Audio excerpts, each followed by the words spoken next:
What's up, YouTube? This is HarpieHero here, bringing you an updated Gishki Deck Profile for the September 2013 ban list, and I'm going to be taking this deck up to a regional that is somewhat close by my house, and I'll go through the complete deck right now.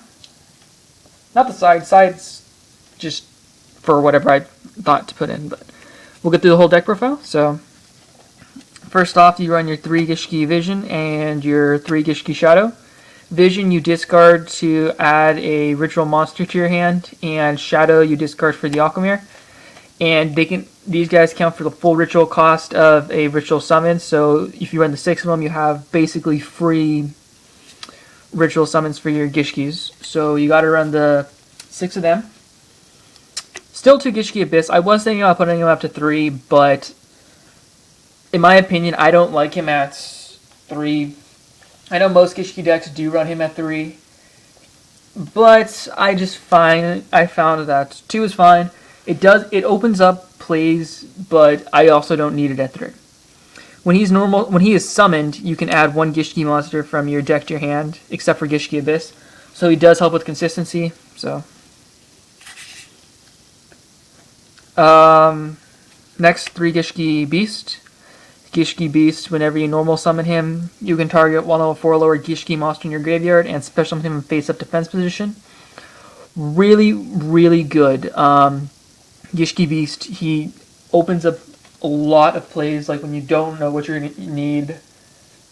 He can open up rituals, he can open up exes, so whatever you really need to go for, he's there for you. So it's also potential attack, which is really important. So that's really helpful. Next, 3 Gishki Chain. Gishki Chain is also another really good Gishki card. Whenever he's normal summoned, you can look at the top 3 cards of your deck. If there's a ritual monster or ritual spell card, you can add it to your hand, in which you have to reveal it. And then return the other card to the top of the deck in your whatever order you desire. So you can normal summon him if there's no Gishkis or the Aquamere or whatever you need. You just return them in any order that you want, so you have a setup for whatever you're trying to go for. So 3 Gishki Chain helps add consistency in the slower format. So next I ran triple Gishki Aerial. Gishki Aerial is an amazing card in this format. I even ran it in the last format.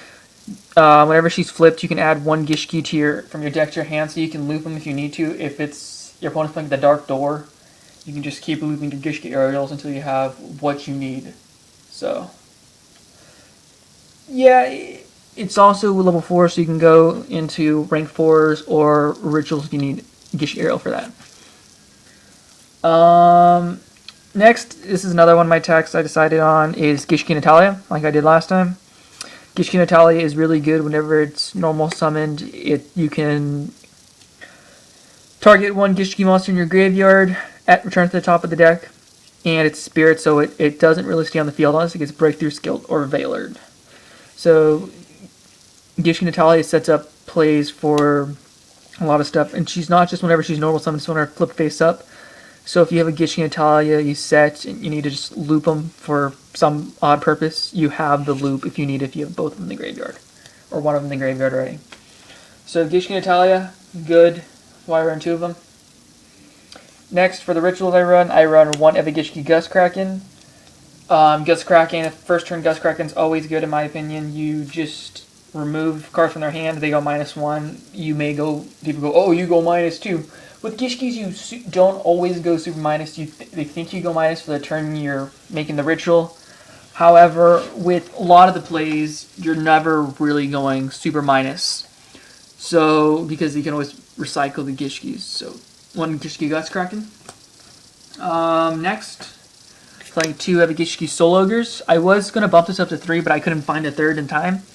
And I'm too lazy to find a 3rd. If I find one later, I'll probably add it. But for now, 2 is working for me. I can go into plenty of plays. You can discard 1 Gishki from your hand to the graveyard to return 1 face-up card on the field to the deck. So he's also how you don't go super minus. They go, oh, you go minus from the hand.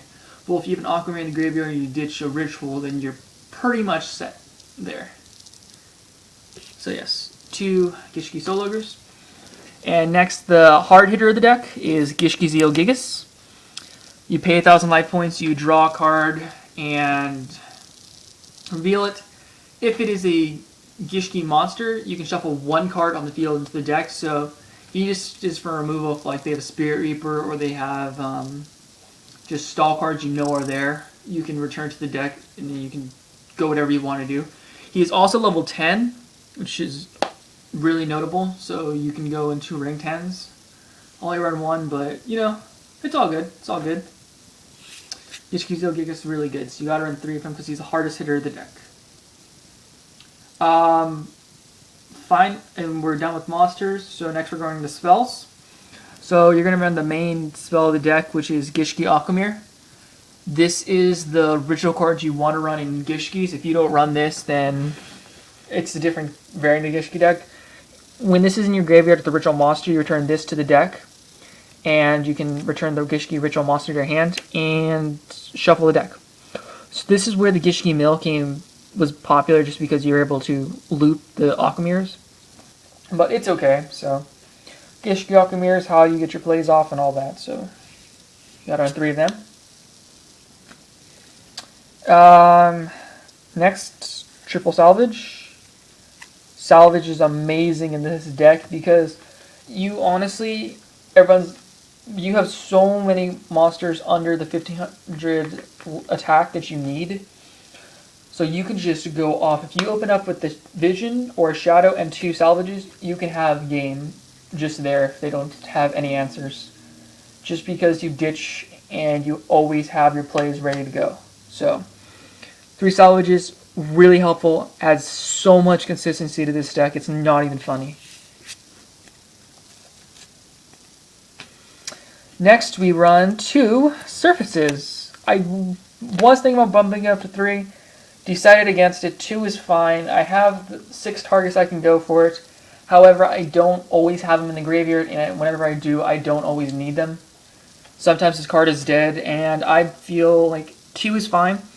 Just target 1 level 3 or lower fish, sea serpent, or aqua type monster in your graveyard. So that is basically you go for a Vision, or you go for an Abyss. And if you get Abyss, you search out whatever you need to, and you have a level 2 in the field in defense. If you go Vision, you going for a ritual summon, so that's why you run the 2 surfaces. Next, another tech that I decided to just throw in is Creature Swap. I've been playing a lot of Frog Monarchs with Obelisk in it, and since I can't target Obelisk and I have trouble with it, I decided, you know, just throw in a Creature Swap. I generally have it in my hand whenever they have Obelisk out. It's not always that I have it, and it takes me a little bit of time to get rid of Obelisk. Even so, I'm fine with having Obelisk here. I'm fine with having 1 Creature Swap. I was thinking about bumping this 2, but I don't need to. Next, you gotta run the triple MST because Heavy is banned, and that's made me a sad panda. But yeah, 3 MST kind of now is going to be a staple, so gotta pick the MSTs. Next, 1 Dark Hole, just for punishing everyone who overextends that when they don't need to, so Dark Hole is good.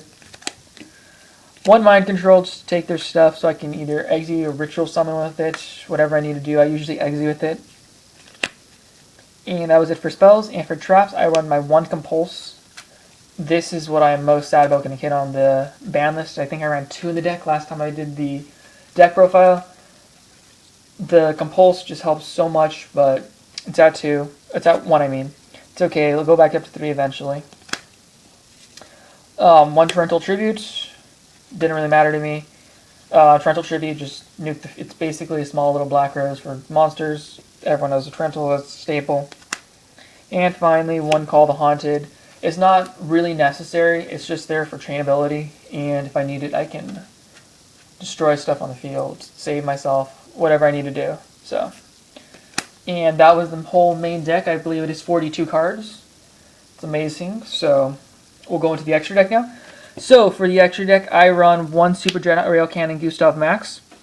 Gustav Max is amazing. You have your Zeo Gigasis, so you are able to get Gustav Max out. So yeah, Gustav Max, really good, fun to play with, so yeah. 1 Heretic Sundragon, Overlord Heliopolis. He's there for the Soul Ogres. I have gotten him out. I get him out every so often. I don't always need him out, but I have liked getting him out because I am able to salvage usually whenever I tribute. So he just helps get rid of stuff on the field when I need to get rid of it. Then we're going to rank 4s. Utopia. He's staple, so you need to have Utopia. And yes, it is dual terminal reprint of Utopia that we needed. 1 Gemini Pearl. He's just here to help with Stardust and stuff like that. So 1 Diamond Direwolf. I can pop himself, or I can pop Gishki Beast, whatever I need to. So he's just there for field removal as well, and he just helps. And he's a really good way to stay in shape. Next, 1 Level Chain. I decided to toss him in just to try him out. It's bugging me now. He allows me to send cards from my deck graveyard, or he allows me to choose a monster from my deck and put it on the top, so I can just go into the rituals or whatever I need to at the time. 1 Daigusto Emerald. I pulled him a while ago from my tins, and he's just amazing. He is a mini Avarice, so I run him because I like having Avarice in the deck, but Avarice is banned, so Daigusto Emerald is a close second. 1 number 50 Black Ship of Corn, just to get rid of Zen Maids and stuff like that, so Black Ship helps. 1 Kachikochi. He is super fun to play with. He just allows me to remove stuff from the field with his effect, or not his, when I attack, detach 1, attack again. So he allows for something. He's basically a mini BLS in a sense. So it's pretty fun to play with. 1 Gaga Cowboy. You don't really need more than 1 in the extra deck, so just the 1. 1 Maystroke. Maystroke's fun to play with. He's kind of staple, so. 1 Steel Swarm Roach. He allows you to stop synchro plays and stuff like that, so. 1 Abyss Dweller. I was going to try bumping up to 2, but I couldn't find a second Abyss Dweller. It's alright. I may in the future try to find one, but for now, one works. And then we go into rank 2s. So we run 1 Daigusto Phoenix because Daigusto Phoenix is really good. Allows for double attacks, and I go into him quite easily with whatever it is, the Abyss, and I get a Search, and then I can also go into the Vision, and just have a Daigusto Phoenix, have a 3000 attack, and then I can have a Summon. So yeah, it's really helpful. And then finally, the last card I run in the extra deck is Gachi Gachi. Gachi Gachi I go to more often than Daigusto Phoenix. I have gone into both at the same time before, but I have found that Gachi is a much better card to use. I was thinking of putting Gachi to 2. However, I have found times where Daigusto Phoenix was the win, so yeah, that's why I decided to put Daigusto Phoenix in. So, but yeah, fun cards to play with. And that was the deck profile, guys. Let me know what you guys think. If you want to see more deck profiles, I have honestly way too many decks, and I can do plenty more decks. Just let me know what you guys want to see. If I have it, I will try it. If not, then I will build it online or try to build it. Yeah, guys, it's been HarpieHero signing out.